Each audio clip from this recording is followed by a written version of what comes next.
Assalamualaikum warahmatullahi wabarakatuh. Pada kesempatan kali ini, saya ingin menceritakan kisah yang dilakukan oleh seseorang. Sebut saja namanya adalah Angga.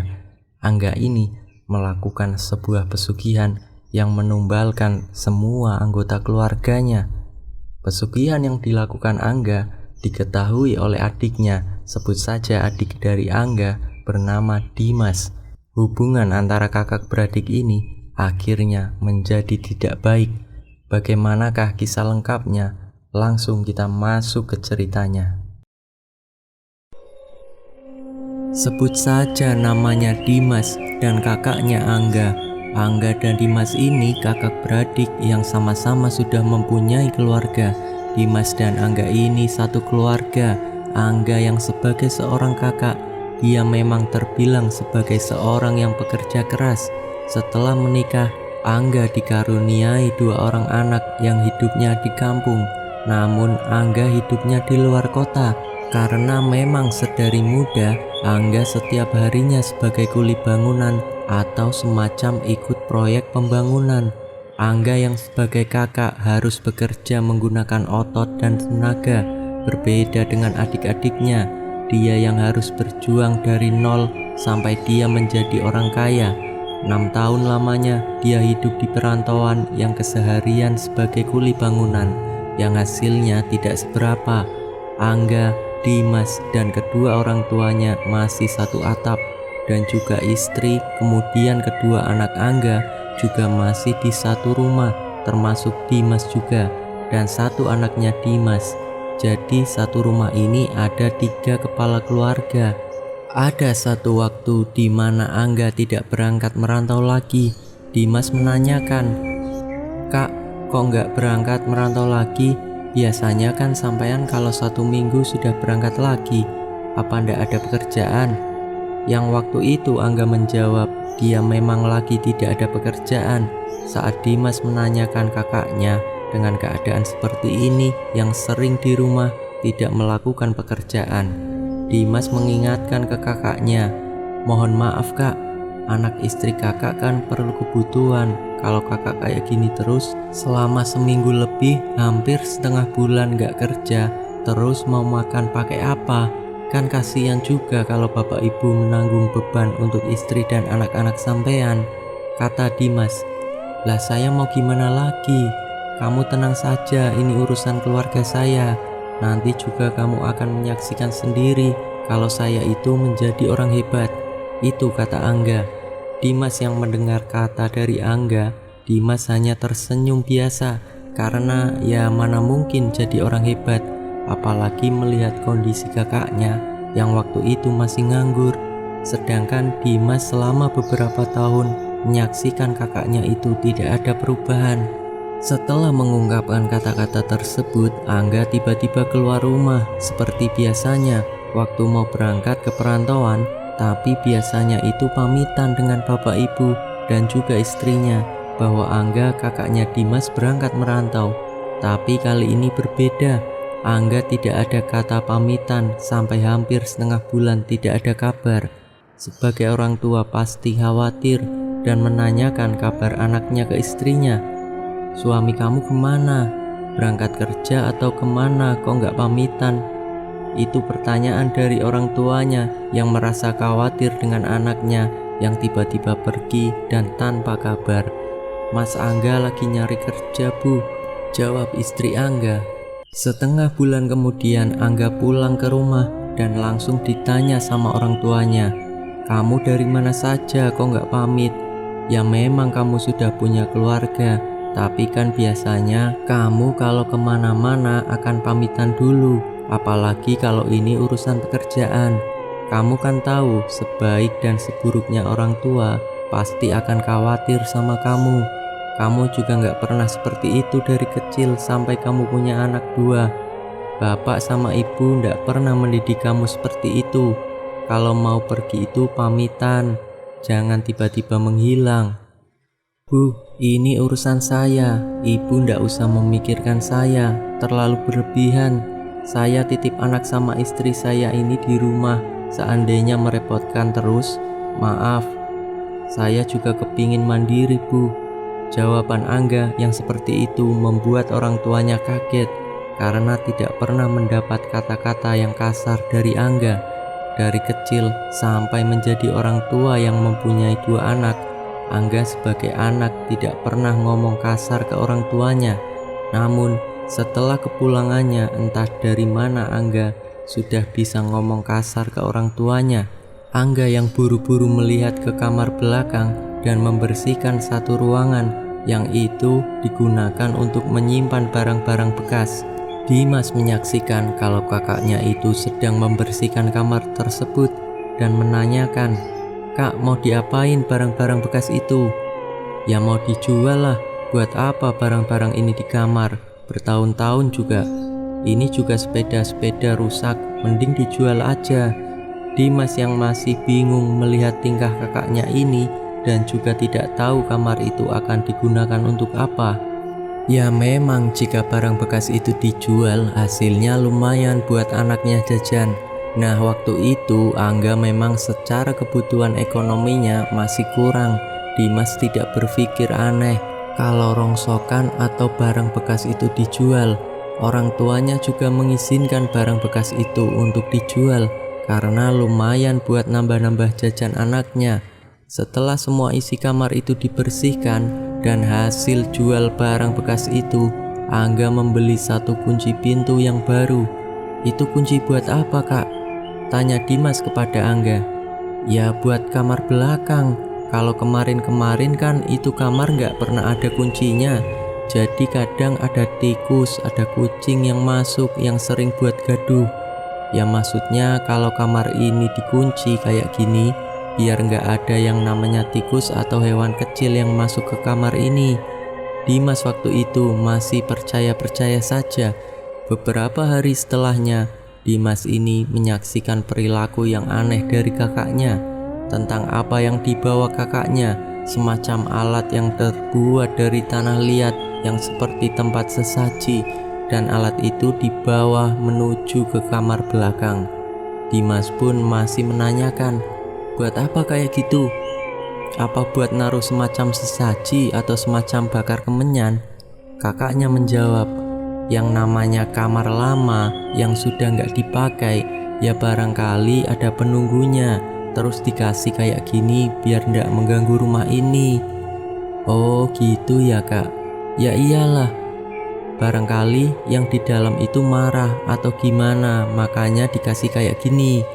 Angga yang melihat respon Dimas biasa-biasa saja, tidak menaruh curiga, membuat dia semakin mudah untuk melakukan ritual.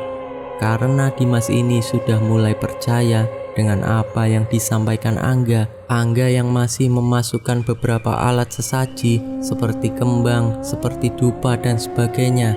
Nah, bau kemenyan yang keluar dari kamar itu pun tidak membuat Dimas berpikir yang aneh. Dimas pun sempat memberitahu ke orang tuanya kalau kakaknya sedang melakukan seperti itu agar hal gaib yang ada di dalam di kamar belakang yang tidak pernah dipakai lama, yang hanya digunakan untuk menampung barang bekas itu pergi. Orang tuanya pun percaya dengan apa yang diomongkan Dimas dan membiarkan Angga ini melakukan hal-hal yang seperti itu. Hal-hal yang sebelumnya tidak pernah dilakukan di lingkup keluarganya. Dimas masih mempercayainya. Satu waktu ritual itu dilakukan, kemenyan yang menyengat di rumah itu yang dihuni Angga, Dimas beserta orang tuanya dan juga istri-istrinya. Bau kemenyan yang semakin menyengat ke seluruh ruangan depan, dan baunya pun itu hampir satu malam tidak hilang. Waktu itu pertama kali Dimas dan istrinya merasa terganggu dengan bau kemenyan itu. Karena merasa terganggu, Dimas ini menengok ke kamar belakang. Kok ini bau kemenyan enggak hilang-hilang seperti biasanya? Kalau yang namanya kemenyan dibakar, paling 1 jam sudah hilang baunya. Namun kali ini sampai jam 1 malam, bau kemenyan tidak hilang juga. Dimas akhirnya mencoba mencari tahu apakah kemenyan itu masih menyala atau sudah padam. Dimas keluar dari pintu kamarnya menuju ke kamar belakang. Dimas ini menyaksikan kakaknya bukan secara langsung, tapi melalui lubang kunci yang kebetulan kuncinya tidak terpasang. Dimas menyaksikan kalau di dalam kamar itu Angga ini semacam sedang melakukan ritual. Dimas yang melihat kakaknya yang melakukan seperti itu, pintunya segera diketuk oleh Dimas. Kak Angga masih di dalam kamar. Angga yang mendengar suara gaduh dari balik pintu pun keluar. Ketika dibuka pintu kamar itu, Angga ini tidak seperti biasanya. Wajahnya memerah, seakan-akan Angga marah karena perilakunya Dimas. Ada apa sih? Ganggu saja. Dimas kaget melihat perilaku kakaknya yang tidak pernah membentak adiknya. Sontak Dimas langsung menundukkan kepala. Ya maaf kak, bukannya apa-apa. Kakak sedang apa? Soalnya bau kemenyannya itu tidak hilang-hilang. Baunya itu mengganggu anak dan istri saya, makanya saya datang ke sini, kata Dimas menyampaikan ke Angga. Ini urusan saya, sebentar lagi nggak mengganggu kalian, soalnya ini akan ada yang datang. Dimas mendengar kata dari kakaknya ini langsung pergi membiarkan kakaknya melakukan kegiatan itu. Dimas tidak tahu kalau yang dilakukan kakaknya itu apa. Kejadian itu pun berulang-ulang di setiap malam Jumat selama 2 bulan. Setiap malam Jumat bau kemenyan dari jam 9 malam sampai jam 3 dini hari selalu mengganggu seisi rumah. Orang tuanya yang melihat perilaku Angga yang sering di rumah yang setiap malam Jumat sibuk di kamar dengan membakar kemenyan. Orang tuanya pun menasihati Angga, "Ga, kamu itu kenapa ndak berangkat lagi ke luar kota, bekerja seperti sebelumnya? Kamu kok sering di rumah, nanti anak istri kamu itu mau dikasih makan apa? Ibu juga adik kamu bantuin hanya sekedar jajan untuk anak kamu. Tapi kalau terus-terusan kayak gini kan kasihan adik kamu, dia juga punya anak istri." "Iya bu, saya tahu. Tujuan saya bukannya apa-apa bu. Sebenarnya saya juga lagi berpikir bagaimana caranya saya itu bisa membuat keluarga saya itu lebih maju. Kalau boleh saya minta tolong sama ibu, tolong kasih modal untuk istri saya buat dagangan sarapan pagi." Saat Angga bilang meminta modal untuk dagang sarapan istrinya, orang tuanya ini menyampaikan ke Dimas. Dimas secara spontan tanpa pikir panjang memodalinya, dan orang tuanya tidak membantu untuk mengeluarkan dana, tapi membantu untuk memasak masakan yang akan dijual kakak iparnya itu. Keesokan harinya, modal yang sudah dikasihkan ke kakak iparnya dibelanjakan oleh Angga dan istrinya ke pasar. Di malam harinya mulai sibuk membuat seluruh apa yang akan dijajakan. Besok paginya, 1 hari dagangan sarapan yang dijajakan kakak iparnya itu habis dalam waktu yang terbilang singkat, karena buka dari jam 5 pagi sampai jam 7 sudah habis. Dimas sempat heran kenapa baru kali pertama kakak iparnya ini menggelar dagangannya langsung bisa habis. Padahal kalau melihat lingkungan tempat Dimas tinggal, banyak juga yang menjual sarapan. Tapi waktu itu kebetulan di lingkungan tersebut yang jual sarapan seperti biasanya itu sedang tutup. Mungkin kebetulan saja larisnya dagangan kakak iparnya dikarenakan tutupnya warung sarapan yang lainnya, sehingga larinya ke kakak iparnya. Singkat cerita, 3 bulan kemudian setelah dagangan itu terlihat laris dan terlihat selalu habis dengan hasil yang didapatkan dari dagangan sarapan itu, Angga beserta istrinya meminta izin sama orang tuanya ingin mendirikan semacam warung. Nah, karena melihat laris dagangan sarapan kakak iparnya dan juga orang tuanya melihat etikat baik dari Angga, akhirnya halaman rumah yang tadinya untuk main anak-anak dibuat bangunan, yaitu untuk menjual sarapan dengan hasil yang didapat dari jual sarapan, dan sisanya dibuat untuk membangun toko. Setelah dibangun, dagangan itu pindah, dan perkembangannya itu memang luar biasa, karena mungkin hasil dari jual sarapan terbilang cukup luar biasa, diisi juga dengan dagangan yang lain seperti sembako. Jadi dalam tempo 3,5 tahun, Angga itu terkenal dengan warung sarapan yang terbilang murah, meriah, dan juga enak. Dan keduanya semua kebutuhan semacam sabun dan sebagainya itu sudah ada di warungnya. Jadi tetangga dan lingkungan sekitar sekalian sarapan, sekalian juga belanja di tempat Angga. 1 tahun berjalan, hasilnya itu Angga untuk membeli satu lahan kosong. Tujuannya untuk masa depan anaknya, dan tidak mungkin juga terus-menerus bebarengan dengan orang tuanya. Mumpung ada rezeki buat beli tanah yang nanti bisa dibuat bangunan rumah yang bisa untuk anak-anak tinggal. Mendengar apa yang disampaikan kakaknya, Dimas dan orang tuanya menyetujui.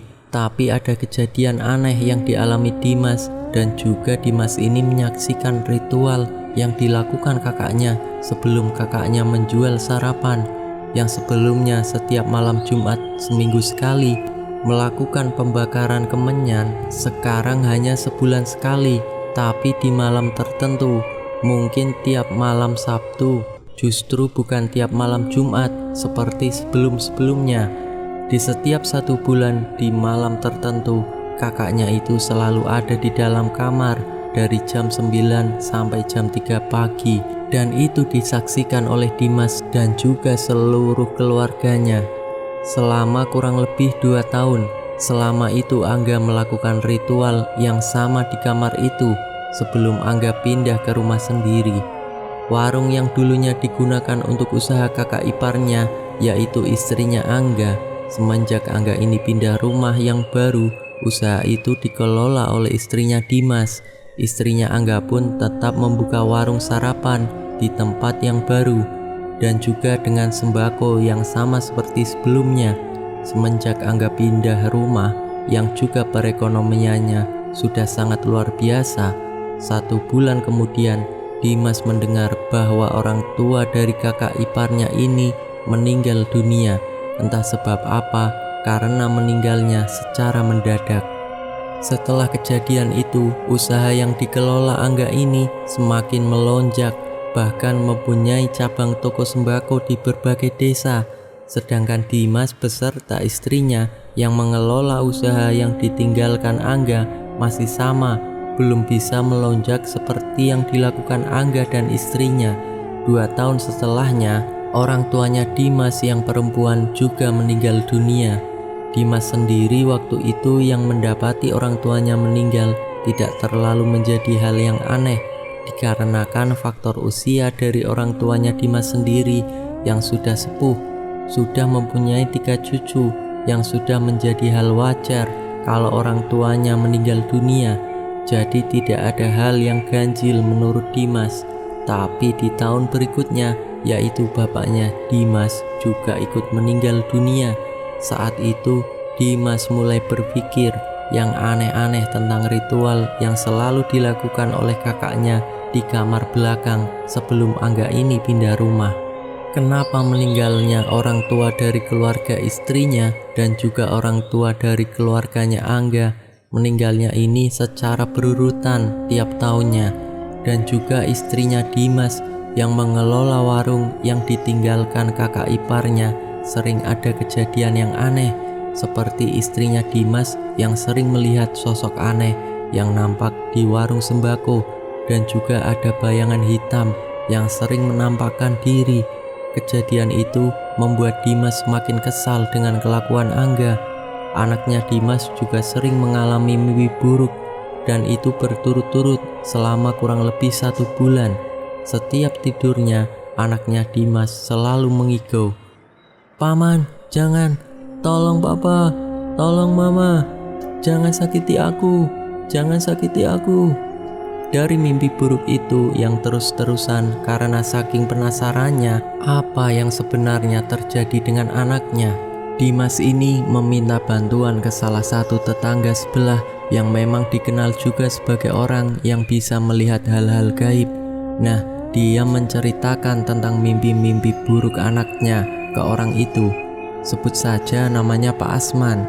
Setelah Dimas menceritakan tentang mimpi anaknya dan tentang bayangan hitam yang dilihat istrinya, Mohon maaf Dimas, apa yang dialami istri dan anak Bapak, tentang istri Bapak yang sering melihat bayangan hitam di warung, dan juga mimpi buruk yang dialami anak Bapak itu. Ada satu sosok yang sebenarnya sudah lama sih di sini. Maksudnya apa Pak? Kata Dimas menanyakan ke Pak Asman. Sosok itu datangnya dari kamar belakang. Kamar belakang itu ya Pak? Pak, Dimas mohon maaf, kita ke belakang saja. Pak Asman yang diajak sampai ke kamar belakang, ternyata di situ tempat Angga melakukan ritual pesugihan. Banyak alat-alat sesaji yang belum dirapikan dan memang masih membekas walaupun sudah 2 tahun lebih ditinggalkan. Pak Asman, ini kamar yang digunakan Angga setiap bulan sekali melakukan pembakaran kemenyan. Ternyata di situ juga banyak bangkai-bangkai kembang yang sudah kering dan masih terlihat jelas kalau di situ bekas ritual untuk melakukan sesuatu. Setelah melihat kamar itu, Dimas mengajak Pak Asman untuk duduk di ruang tamu sembari minum kopi dan juga merokok.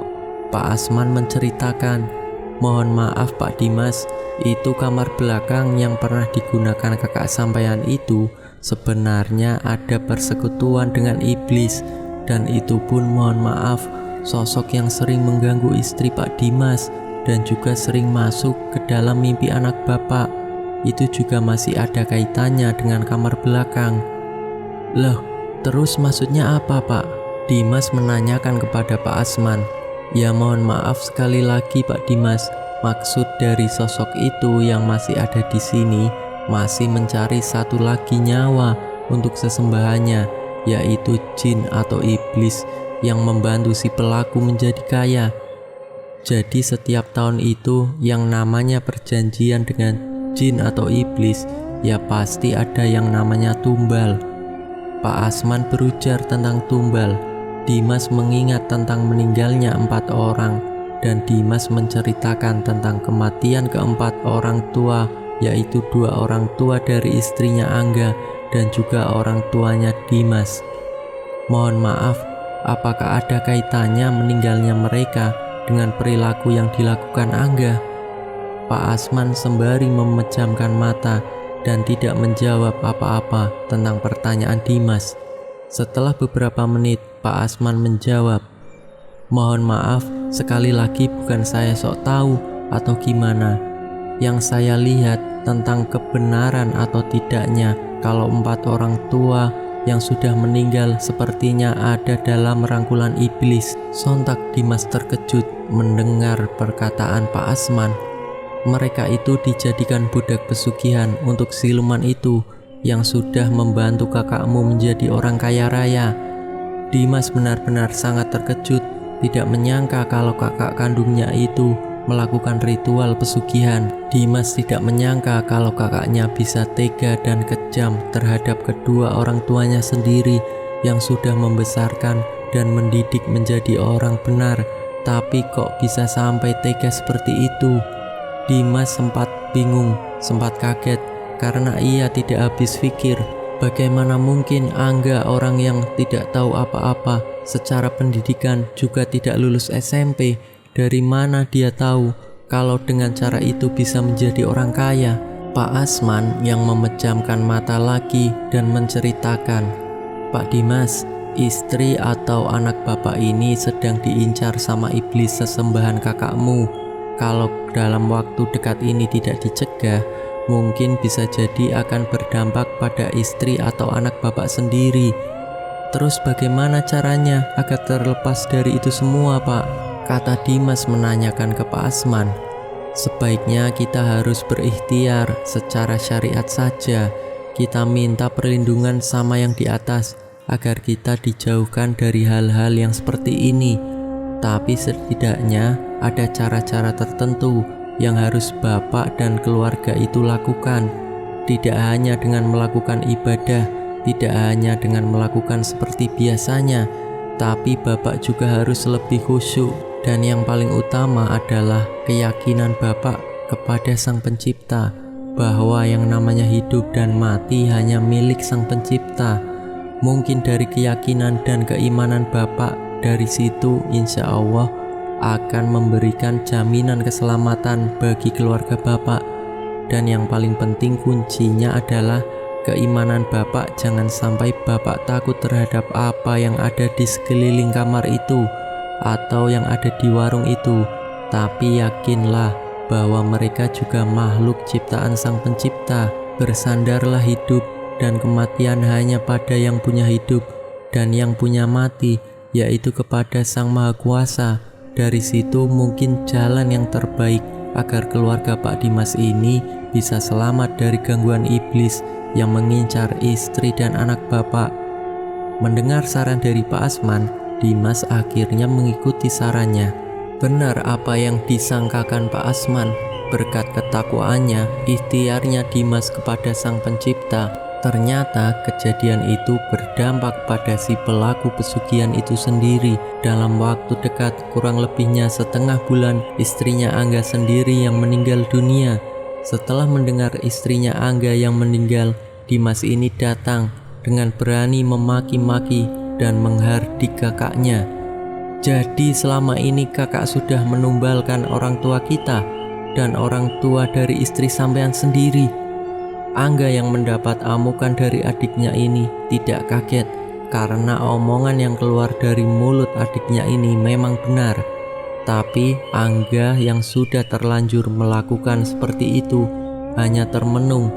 Angga tidak merasakan kalau adiknya yang marah ini seperti sedang marah, tapi Angga seperti sedang dinasehati. Angga yang sudah terlanjur terjerumus ke arah sesat tiba-tiba juga, "Itu urusanku, kamu gak usah ikut campur. Tapi aku janji gak akan ganggu keluarga kamu. Tapi aku juga gak kepingin kamu ikut campur dengan urusan ini. Ini sudah terjadi dan istriku yang meninggal dunia. Biarkan aku hidup dengan jalanku." Semenjak saat itulah komunikasi antara kakak beradik ini sudah tidak terjalin lagi. Dimas menyaksikan bagaimana Angga yang sekarang sudah mempunyai istri lagi dan dikaruniai satu orang anak, sementara dua anaknya juga masih hidup dengan ayahnya, yaitu Angga. Angga yang sekarang kekayaannya sangat luar biasa tanpa memikirkan dampak buruk ke depannya. Selesailah cerita ini. Semoga dari cerita ini kita bisa mengambil hikmah atas ceritanya.